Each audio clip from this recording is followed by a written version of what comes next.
Santo é o Senhor.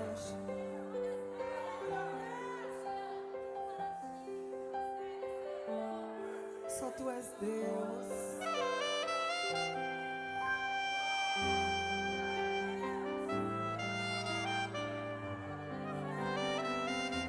Tu és o nosso Deus.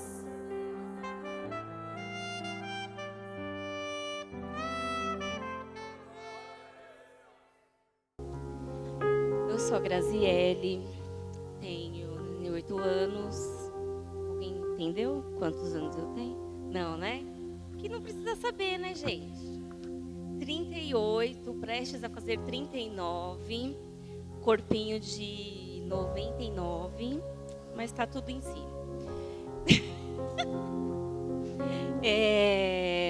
Eu nasci na igreja, os meus pais, eles se conheceram aqui nesse ministério, na igreja de... Agora eu não estou lembrada se foi Santo Estevão ou se foi Vila Formosa, mas uma das duas. E em 4 meses, eles se conheceram, noivaram e casaram. E depois de 2 anos, receberam esse lindo presente. Depois de mais 4 anos, tem um outro presente, que é o meu irmão. E desde então, nós estamos nesse ministério. Então faz 38 anos que eu estou aqui, graças a Deus, servindo, adorando junto com os irmãos. Já estivemos em outras congregações, outras unidades, né? Mas hoje nós estamos servindo aqui na sede para a glória de Deus. E aí eu lembro que com 14 anos, eu não sei o que... Aliás, eu sei, foi Deus. Ele tocou no meu coração, assim, muito sério, muito real, né? Muito real mesmo. E eu lembro como se fosse hoje. Eu estava sentada no banco, na igreja Santo Estevão, e eu não lembro se era a Simone ou se era a Vanessa que estava do meu lado. Eu olhei para ela e falei assim, eu vou me batizar, porque até então eram com 12 anos, né, que o pessoal se batizava, mas com 12 anos eu falava, não, eu não estou pronta, eu não sei se é isso que eu quero mesmo e tal, mas com 14 anos eu lembro exatamente dessa cena, eu vou me batizar, é isso mesmo que eu quero servir a Cristo, eu nasci para isso. E essa foi uma experiência que, acho que a primeira experiência real, assim mesmo, que eu tive com Deus, né? Nesse período de 14 anos, porque até então, falando da adolescência, eu vivi aquela fase de rebeldia, de eu não quero ir para a igreja, eu não quero fazer isso, não. E naquela época a gente usava saia, né? Eu não quero usar saia, eu quero usar calça, essas coisinhas de adolescente rebelde. Então eu tive essa fase, né? E aí com 14 anos e ninguém falou nada pra mim. Meu pai nunca me obrigou, minha mãe muito menos. Sempre assim, né? Não, vai na igreja, ouve a palavra, né? Participa do louvor, né? Para você entender, conhecer o que realmente é. E aí com 14 anos eu decidi, e aí eu falei, não, vou me batizar, é esse caminho que eu quero seguir. E a partir dali tive bastante experiências com Deus, né? De monte, de oração, de ser batizada com o Espírito Santo, depois mais pra frente, né? E quem foram, assim, suas influências? Sabe? Que você falou, poxa, que pastor abençoado, que irmã usada por Deus, que te inspirou também, né? Além de Jesus, o principal. Sim, sim. Mas que te ajudou na sua caminhada. Sim, são vários, né? Porque primeiro tem os que estão perto, né? Meu pai, minha mãe. Meu pai sempre foi meu maior exemplo. Minha mãe, então, nem se fale.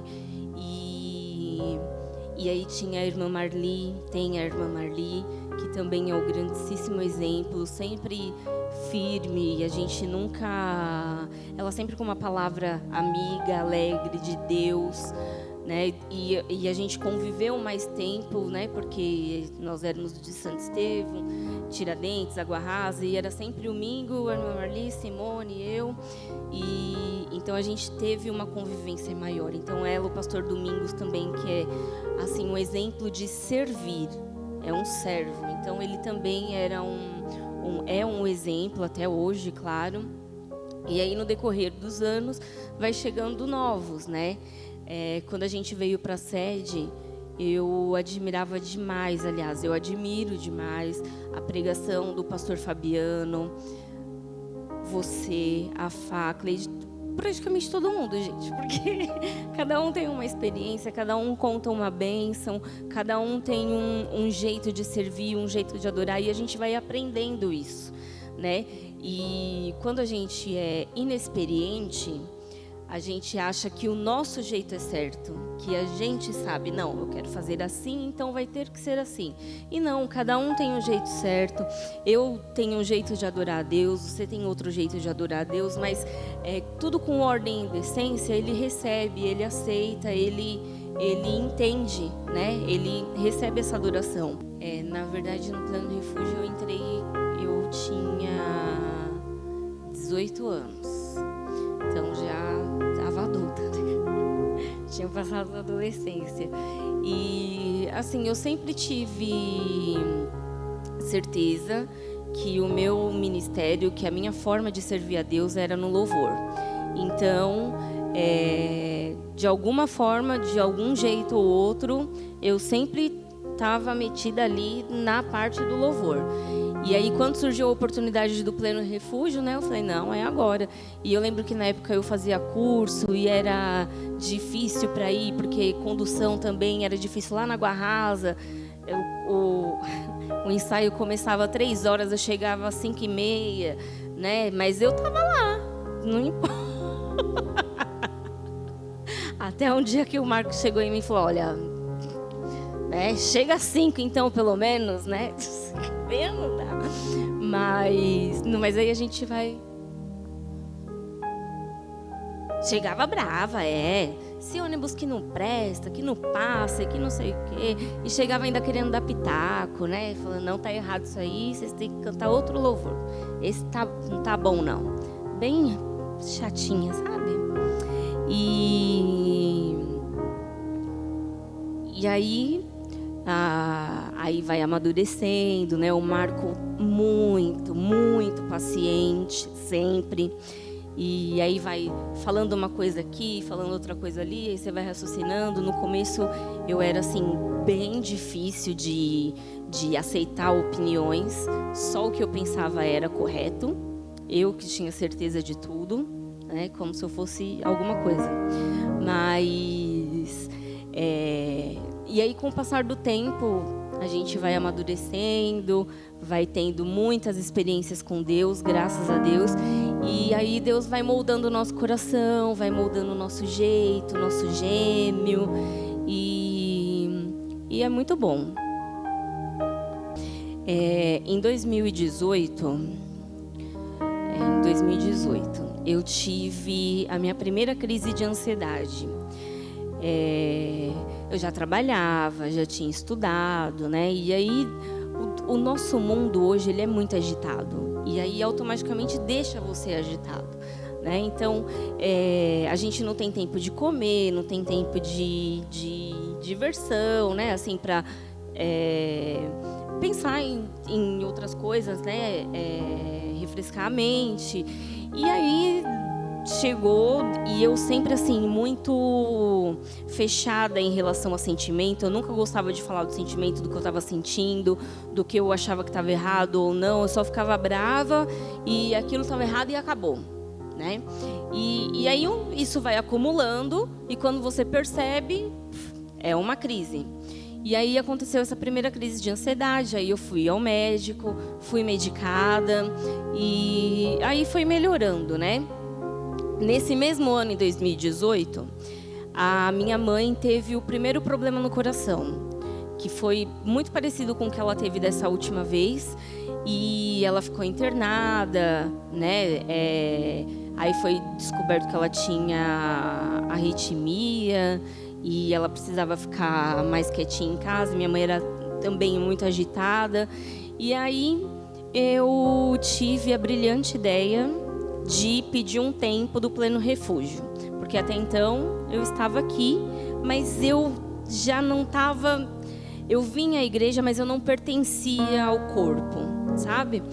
E aí eu falei, não, Cleiton, eu preciso cuidar da minha mãe, porque ela não pode fazer muita coisa em casa, e aí de sábado é o único dia que eu tenho disponível, né? E então eu vou dar um tempo. Mas assim, desculpinha, sem orar, sem conversar com ninguém, só não vim. E nisso a vida rolando, né? O trabalho acontecendo, as amizades. E, vamos tomar um suco? Vamos. Porque eu nunca bebi bebida alcoólica, porque eu não gosto mesmo. Não porque, eu sou crente. Não, eu não gosto. Não me desce bem. E aí o pessoal do trabalho sempre faz o happy hour, né? À noite, assim, depois... vamos lá. E eu nunca gostava, porque eu não gostava do tipo de música e não gostava de beber. Mas aí eu falei, não, vamos, só para conversar. Aí eu comi alguma coisinha e tal. E isso vai acostumando, né? Você vai acostumando nesse ritmo. E aí eu parei de ir no Pleno Refúgio, parei de cantar nos cultos. Isso em 2018. Né? E aí aconteceu isso com a minha mãe. Aí eu fiquei meio assim, né, baqueada. Eu falei, e agora? Mas não me abalou ao ponto de eu falar, não, Deus, me perdoa. Não que o que aconteceu com elas tenha sido por minha culpa, mas às vezes a gente se sente culpado, né? Mas não me abalou em nada e eu continuei a minha vida. E graças a Deus a minha mãe melhorou. Ela ficou mais 4 anos conosco. E aí eu fui seguindo a minha vida, fui cada vez mais dando liberdade para o mundo, para eu conhecer o mundo como eu não conhecia, né? O mundo foi entrando cada vez mais eu era mais parecida com eles do que parecida com uma serva de Deus. E foi acontecendo. E aí, em 2018, em outubro, em outubro, tem aquela festa do Dia das Bruxas, do Halloween, né? E as empresas sempre fazem umas coisinhas assim, né? Fazem uns eventos comemorativos. E aí eu resolvi participar. Eu nunca tinha participado. E aí eu resolvi participar. O que tem? Dia das Bruxas? Não tem nada a ver. Tem, né? E eu pensava, o que tem? Não tem problema. E na época foi quando surgiu aquele filme It, a Coisa, que é do palhaço. E aí quem tivesse a melhor fantasia ia ganhar alguma coisa lá que eu nem lembro o que era. Aí eu falei, eu vou desse It aí. Eu nem tinha assistido o filme porque eu tenho medo, mas eu falei, não, vai ser o assustador. Aí comprei a fantasia, eu e uma prima minha, e chegou lá no dia, eu vesti. Aí fui lá, ganhei. Falei, é isso mesmo, eu tô certa, tá vendo? A máscara lá, muito feia, todo mundo com medo, todo mundo gritando, e eu lá me achando ganhei, Brasil, vem comigo. Pronto. Antes disso... Mas você ia para a igreja ainda ou não? Não, eu nunca parei de vir. Tá. Para a igreja. Mas eu já não estava aqui. Só o corpo. Só o corpo. Sempre vim.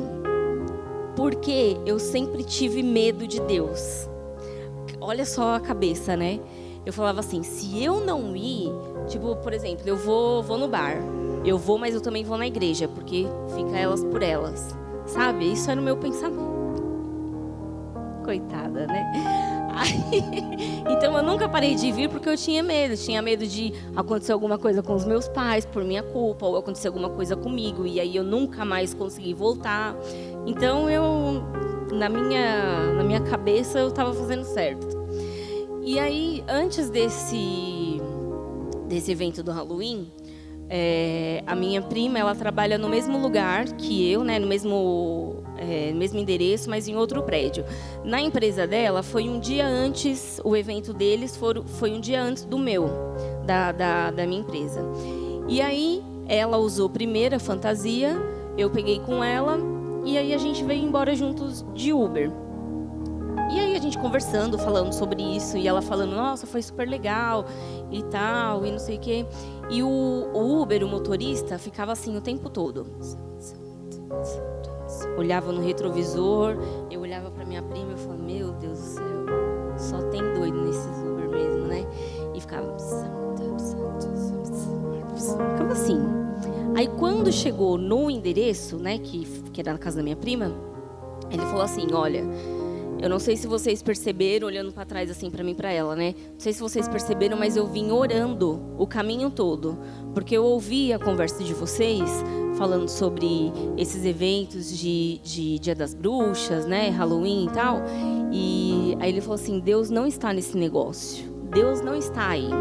Ele não é brecha que a gente abre. Quando você participa de situações dessas, você está abrindo brecha para o diabo entrar, para o diabo fazer o que ele quer e não participa. Aí ele falou para mim, ore pelo seu pai, porque ele é um servo de Deus, é muito cobrado, né?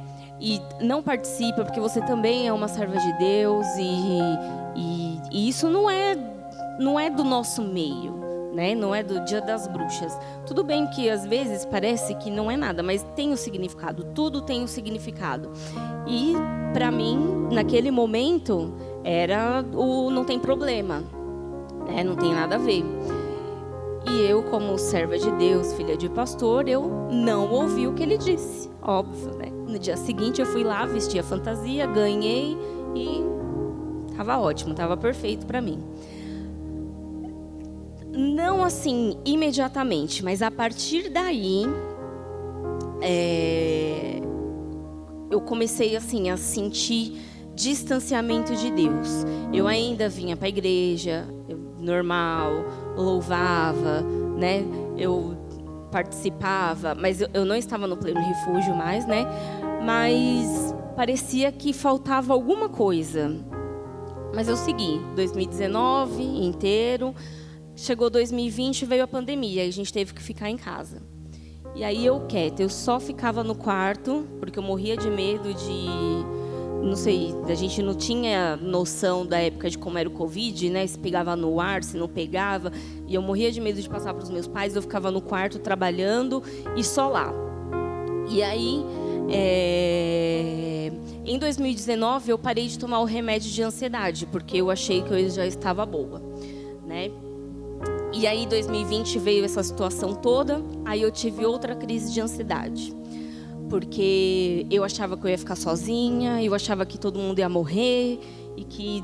loucura. Loucura da nossa mente que acontece mesmo porque a gente ficou muito tempo preso, né? E não saía para nada mesmo. A gente fez uma compra em casa, assim, para não precisar ir no mercado. E era aquele negócio de lavar as compras. Passava álcool em tudo. Uma loucura.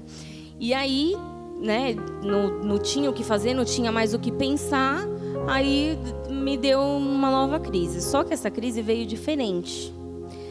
Eu estava em casa, né, e aí eu sentia, quando a gente tem crise de ansiedade, a gente sente palpitação, né, você sua frio, tem medo de muita coisa. E eu sentia isso, eu não falei para ninguém na época, mas além disso, eu comecei a ouvir coisas diferentes. Eu falei, ué, tá estranho. Aí, e a gente não podia vir para a igreja, era só um final de semana, aliás, só um dia no final de semana que podia vir. E aí eu falei para o meu pai no sábado, pai, eu preciso ir para a igreja, porque tá estranho. Nem falei nada para ele, eu pensando comigo, né? Aí nós viemos para a igreja e aí, nossa, uma opressão, mas tão forte que não sei explicar. E aí eu estava na igreja e eu não sentia a presença de Deus. Eu achava que eu chegasse aqui, ia pedir oração e ia resolver, mas não. Aí, tudo bem, acabou o culto, fomos para casa. E antes de dormir, eu falei para o meu pai, ora por mim antes de dormir, né? Porque não tô bem, tá? Tô angustiada. Aí ele orou, aí foi muito... assim, o diabo, ele é muito esperto. Ele é vivo, ele existe e ele está aqui para destruir, para te tirar do prumo. Esse é o papel dele real. E aí nós tivemos essa experiência real em casa, de que as brechas, todas as brechas que eu tinha aberto, ele tinha conseguido entrar. Então aí começou uma luta assim muito forte, espiritual, porque se você me visse, você não ia saber, né? E aí foi muita oração. Aí eu falava pro meu pai: pai, eu não vou conseguir. Parecia que eu estava subindo uma montanha, tentando buscar a mão de Deus, mas estava longe, sabe? Longe, não sentia nada. E aí o meu pai orando, minha mãe orando. Aí eu falei: pai, a gente precisa de ajuda.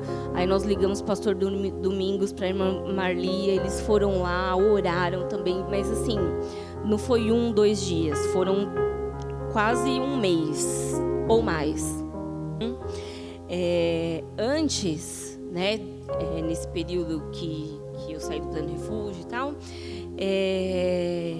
a minha relação com os meus pais era basicamente normal, só que a gente não tinha intimidade. Nós não éramos amigos, nós não tínhamos um relacionamento de família, né? Eu chegava em casa à tarde, dormia, acordava, ia trabalhar e ficava assim. A gente não tinha relacionamento, né?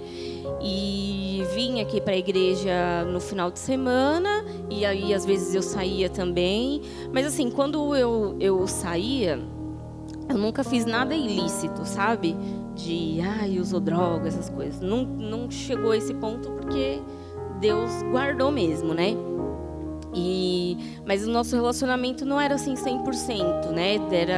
Eu não falava, eu não me abria, não dizia o que estava acontecendo no meu trabalho, se eu tinha algum problema. Só quando era muito extremo, aí eu falava alguma coisa, mas se não. Então a gente era assim, eu era visita na minha casa, como se fosse visita, né?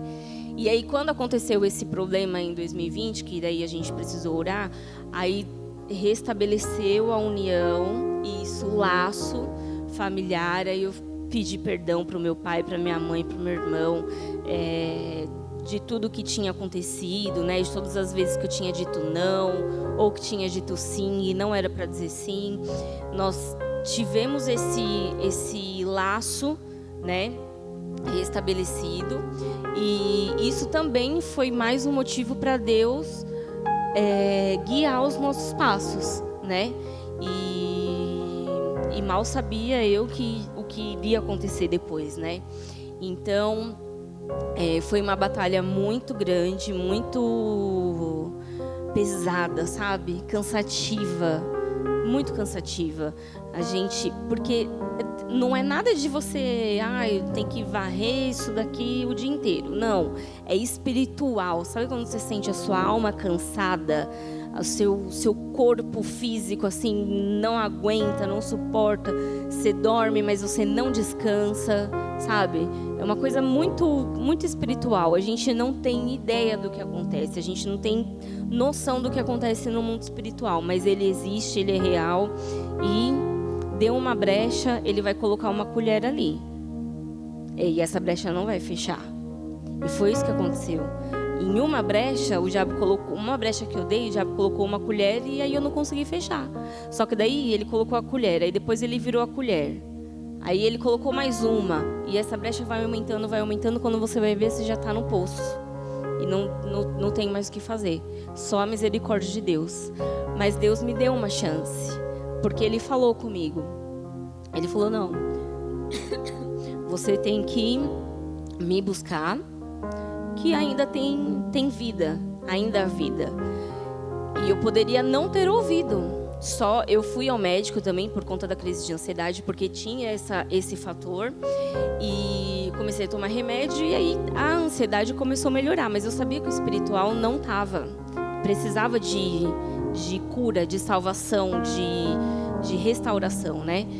E eu poderia não ter ouvido, poderia ter continuado. Não, agora eu já estou medicada, estou ótima, cada um segue sua vida, né? Mas eu preferi, pela misericórdia de Deus, porque eu não sou nada, ouvir a a chance que Deus estava me dando, né?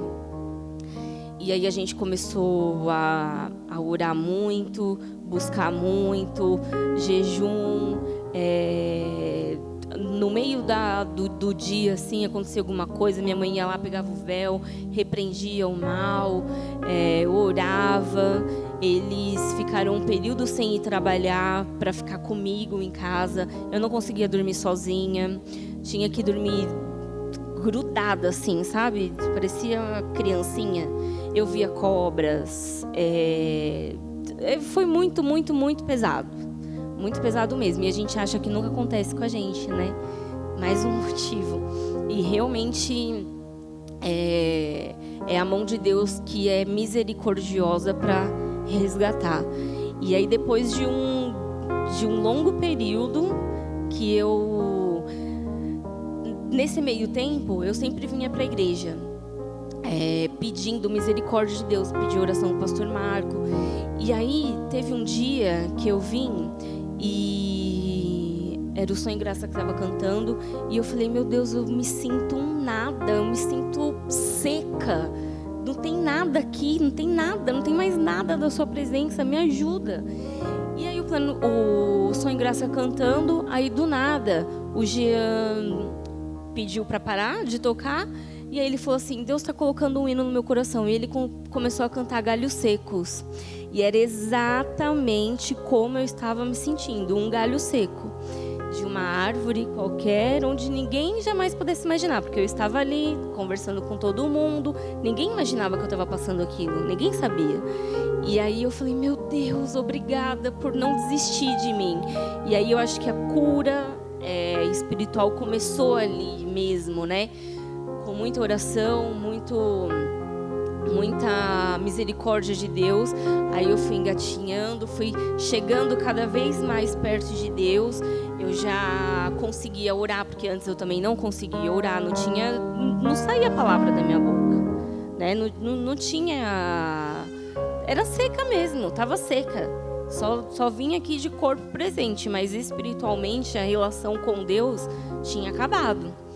E aí quando tudo isso aconteceu, eu falei, puxa vida, eu não tenho mais chance, não tenho mais o que, né? Eu perdi minha salvação. E aí, num momento também em casa, a minha mãe orou por mim e ela fez o apelo para eu aceitar Jesus novamente, né? Não novamente, mas para eu aceitar Jesus, para viver dali. Voltar. Isso, voltar. E aí nós fizemos essa oração, foi muito tremenda, muito, muito gostosa, assim, né, de Deus. E graças a Deus foi melhorando. Facilmente. Exato. Não. Eu sempre soube que eles eram fortes. Mas quando aconteceu isso comigo, aí que eu vi realmente a força que eles tinham, né? Que ele tem agora, meu pai. Mas aí eu vi porque era uma oração com uma autoridade que não é qualquer um, sabe? É uma autoridade de pai mesmo, com filho, sabe? Um amor. Um amor, e ia com tudo mesmo, assim, na oração, sabe? Orando, falando, não, aqui não. Aqui na minha casa não vou. Então, no começo, eu me sentia podre, assim, sabe? Sem dignidade nenhuma para aquilo, sem merecimento nenhum, sabe? E eu não sentia a presença de Deus. Era como se realmente tivesse um teto na minha cabeça e a minha oração não subia. Então, a minha impressão no começo era de que não ia dar certo, de que ia ter campanha, ia ter oração, mas que eu sentia mais ou menos como se Deus tivesse me abandonado, assim, sabe? Mas não que ele me abandonou, mas o nosso relacionamento, o meu com Deus, estava tão distante, tão longe, que eu não via assim luz para chegar. Não tinha esperança. Não tinha esperança. Eu achava, não, isso aqui é só um paliativo, e aí vai chegar uma hora que não vai ter jeito, e não sei. Né? Mas eu nunca desisti, eu sempre tentei. Sempre estava ali tentando. E quando foi que as coisas começaram a mudar? Foi de um dia para o outro, assim, um dia após dia, né? Não foi de um dia para o outro. Foi, cada dia era uma conquista diferente, sabe? A gente conquistava mais um pedacinho.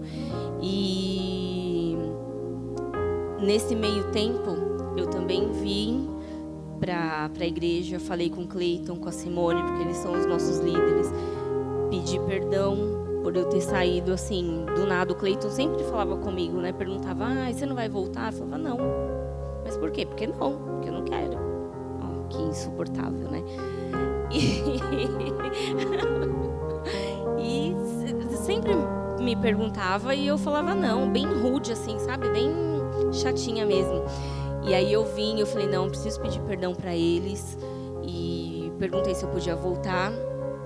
Ele, lógico, aceitaram o meu perdão e aí as coisas vai se encaixando, sabe? Aí Deus vai falando, é aí que você tem que ficar, linda. Não é na sua casinha não, fofa. É lá em cima cantando, né? Nem que seja só para estar lá, mas é ali o seu lugar. E aí eu fui dando ouvido, né? Eu fui ouvindo, nas orações a gente ia, toda oração a gente tirava uma palavra, né? E aí Deus falava com a gente, que Deus livrava a gente do laço do passarinheiro, muita bênção assim de Deus mesmo, né? E aí eu voltei para o Pleno Refúgio. Naquela época ainda não tinha ensaio por conta da pandemia, mas nas oportunidades que a gente tinha de cantar eu vinha. Aí eu comecei a servir de novo, né? Porque eu não estava servindo, eu não estava sendo serva, estava sendo apenas uma ouvinte, uma convidada que nem ouvinte, né? Porque acho que eu nem ouvia a palavra na época. Mas aí Deus foi restaurando, foi restabelecendo o relacionamento comigo, né? E aí foi dia após dia, aí começou a voltar os cultos, né? A gente começou a voltar e aí foi acontecendo pela misericórdia de Deus. Aí já conseguia orar, já conseguia louvar, já sentia a presença de Deus, já sentia o Espírito Santo, né, em mim, me usando, me falando comigo. E foi assim, um dia após dia mesmo.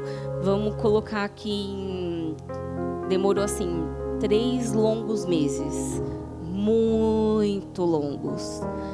Parece que não, né? 3 meses passa rapidinho, mas não, foi muito, muito, muito pesado. Só quem vive mesmo que entende, né?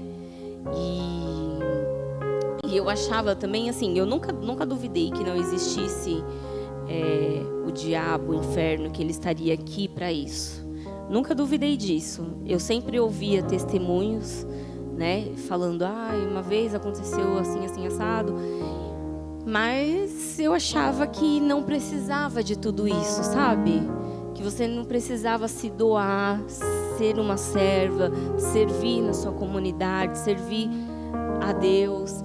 Eu achava que não precisava, só ter, não, eu creio em Deus, Ele existe, Jesus veio para nos salvar, tá bom. E deu, e é isso aí, não precisa de mais nada. Mas não, a gente precisa estar em comunhão. Nesse meio tempo eu ouvi uma pregação de que nós somos um corpo e Jesus é a cabeça. Quando alguma coisa sai do nosso corpo, essa coisa apodrece, ela não tem mais vida. Então se você arranca, que seja, uma cutícula, que ela tá ali no seu corpo, quando você arranca dela, ela não vai mais crescer, ela não vai mais hidratar, não vai fazer mais nada, ela vai apodrecer e vai morrer. Não vai existir mais. E era isso que estava acontecendo comigo. Eu estava fora do corpo, eu estava apodrecendo e eu ia morrer. Eu ia perder a minha salvação. Ia cada vez mais. Era um abismo, clamando pelo outro abismo, e eu estava lá, ó. Eu sempre tive muito medo de perder eles, tanto minha mãe quanto meu pai. E aí, eu sempre achava também que isso ia demorar muito tempo para acontecer, né? Que ia ficar velhos e tal. E aí, quando aconteceu com a minha mãe, foi muito de repente, né? Foi assim, em 3 dias, ela passou mal, ficou bem, passou mal de novo, ficou bem. Foi o dia que a gente foi fazer a visita com ela. E aí, de repente, morreu. Eu não entendia, sabe? Por enquanto, né? E aí, quando isso aconteceu, eu falei, meu Deus, eu não vou aguentar. Vai voltar tudo de novo. Mas, na mesma hora, assim, um bálsamo de Deus, né? Que ele vem sem medida. E ele veio sobre a minha vida. Óbvio que eu sofro muito até hoje, né? Muita saudade, sinto muita falta. Aconteceram coisas na minha vida que infelizmente ela não viu. Eu gostaria muito que ela estivesse comigo, mas eu sei que Deus sempre esteve no controle. Eu entendi isso. E eu acho que tudo isso aconteceu antes comigo, porque se por acaso tivesse acontecido, se por acaso minha mãe tivesse morrido antes de eu ter vivido essa experiência, talvez seja o pior para mim teria acontecido, que eu não iria aceitar de jeito nenhum, e aí eu iria me afundar mesmo, sabe? Porque pelo nosso relacionamento que a gente tinha, que eu tinha com eles, com a família, era isso que ia acontecer, né? Eu ia me isolar geral, aí eu ia parar de vir para a igreja mesmo, assim, né? Não ia ter chance. Então, Deus foi tão misericordioso que Ele permitiu que eu vivesse essa experiência antes de levar ela. E talvez também Ele poderia ter levado ela lá em 2018. E Ele poupou, porque em 2018 eu não estava firme. Estava bem, não estava na pior das hipóteses, mas também não estava na melhor. Então, eu acredito que Ele tenha permitido que tenha acontecido tudo isso para a gente passar por essa situação agora com ela, né? E aí Deus traz à memória, né, aquilo que nos dá esperança. E aí quando aconteceu isso, eu lembrei de quando a gente gravou o 2º CD do Pleno Refúgio, e que a Kátia fez o louvor Tua Presença. E quando Deus deu esse louvor para ela, era um momento que ela estava passando de muita enfermidade com a mãe dela. Então, esse louvor Tua Presença, ele é um louvor de dor, assim, né? Que Deus prepara a gente para o dia mau. E o dia mau pode ser isso também, pode ser uma doença, pode ser um luto, pode ser várias coisas. E Deus preparou a Kátia e deu esse louvor para ela. E quando a gente foi gravar, no dia que a gente ia gravar, o meu avô faleceu, né? E aí eu falei, puxa, é um pouquinho do que talvez a Kátia tenha sentido, né? E quando aconteceu de fato com a minha mãe, eu falei, agora sim eu entendo o porquê a Tua Presença, né? Por que a minha voz está ali? Porque eu também iria viver parecido, né? E me prepara para o dia mau, me faz tocar o sobrenatural, me faz sentir sempre algo especial.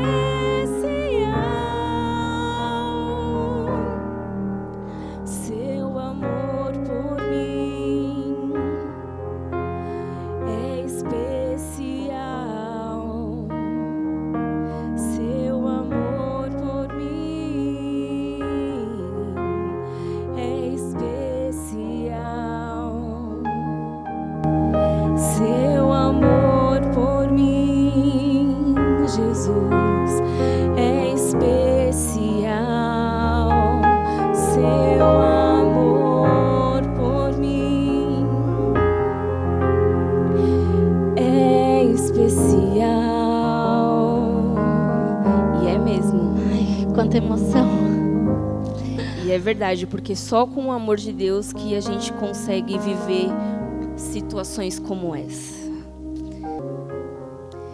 E eu conheci o meu esposo, a minha mãe estava viva, né? Ela conheceu ele, a família dele, e tiveram, assim, convivência por 6 meses, né? E foram 6 meses como se fossem 6 anos de convivência. O tanto que eles ainda falam dela, de que ela era muito especial, muito família, né? Eles tiveram a oportunidade de conhecer quem era minha mãe. E eu fico muito grata a Deus por isso, porque é claro que eu gostaria muito que ela tivesse comigo, né, nesses momentos, mas a vontade de Deus é a que prevalece, né? Para mim não era o melhor, mas para ela foi, né? Então é ela com Deus, né? Então eu entendi isso. Por mais que a gente não aceita no começo, né? Eu ficava perguntando por que Deus não curou a minha mãe, se Ele cura tanta gente, cura tanta coisa. Porque eu falava assim, era simplesmente um infarto, né? Simples, era pouca coisa. Por que Deus não curou? E aí um dia eu falei pro meu pai isso, voltando do culto. Falei, pai, não é possível. Por que Deus não curou a mãe? Não consigo entender. Aí ele falou, porque Deus não quis. Futuro. Meu futuro. Eu quero continuar a Deus, né? E hoje como eu falei no começo, eu sempre procuro olhar o copo meio cheio, mas porque eu acredito, eu tenho plena certeza de que tudo está no controle de Deus. E aí, se acontece alguma coisa, é porque a gente tem que viver aquilo, a gente tem que viver, é uma experiência nova que estamos tendo com Deus, e vamos viver, vamos seguir, porque Ele nunca vai nos deixar, Ele nunca vai tirar a presença dEle de nós, por mais que a gente esteja lá no abismo, na brecha, Ele tem misericórdia, Ele teve misericórdia de mim. Então Ele não desistiu de mim, porque Ele poderia ter falado, daí ó, foi, né? E não, ele teve misericórdia de mim, Ele continuou ali lutando pela minha vida, pela minha salvação. Então, que esse meu otimismo, como dizem, né? Alcance pessoas para entenderem esse mover sobrenatural de Deus, o que é a fé, o que é Deus, o que é servir a Deus, né? De entender que Jesus realmente veio para nos salvar, que nós temos um plano de salvação, nós temos um motivo para estar aqui nessa terra, né? E tem um lugar depois daqui, que é a glória com Cristo.